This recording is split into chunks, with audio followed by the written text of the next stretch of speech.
Guys, তোমরাও কি চাও আমার মতো এরকম তোমার বন্ধুদের ফোনে মেসেজ পাঠিয়ে মজা নিতে? এভাবে তোমরা আনলিমিটেড মেসেজ পাঠাতে পারবে। তোমার বন্ধু বুঝতেও পারবে না যে তার সাথে কি হচ্ছে, কিন্তু এটাকেও খারাপ কাজে ব্যবহার করো না। তো চলো দেখেই দেই যে এটা তোমরা কিভাবে করবে। এসএমএস পাঠানোর জন্য তোমাদের একটি অ্যাপ প্রয়োজন হবে। অ্যাপের ডাউনলোড লিংক তোমরা আমার ডেসক্রিপশন বক্সে পেয়ে যাবে। ওখান থেকে ডাউনলোড করে অ্যাপটি ওপেন করবেন। তারপর এরকম অপশন আসবে, এইটাকে ক্লোজ করে দিবেন। তারপর অ্যাপটি ওপেন করার পর দেখবেন নাম্বার দেওয়ার অপশন রয়েছে, ওইখানে নাম্বার দিবেন। তারপর নিচে টাইমার সেট করবেন যে কত সেকেন্ড পর পর মেসেজ পাঠাতে যাচ্ছেন।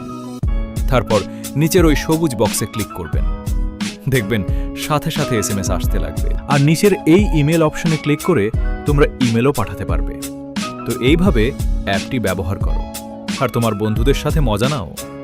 ভিডিওটা যদি ভালো লাগে তাহলে অবশ্যই একটা লাইক করো, আর চ্যানেলে নতুন হয়ে থাকলে চ্যানেলটি সাবস্ক্রাইব করো এরকম আরও নতুন নতুন ট্রিক্স পাওয়ার জন্য। আর খুব শীঘ্রই ফ্রি ফায়ার টুর্নামেন্ট অ্যাপের ফাইল নিয়ে ভিডিও আসবে। এবং নেক্সট ভিডিও তোমরা কোনো টপিকে চাও তা কমেন্ট করো। দেখা হবে নেক্সট ভিডিওতে। ততক্ষণ পর্যন্ত ভালো থাকো। Tata, bye bye.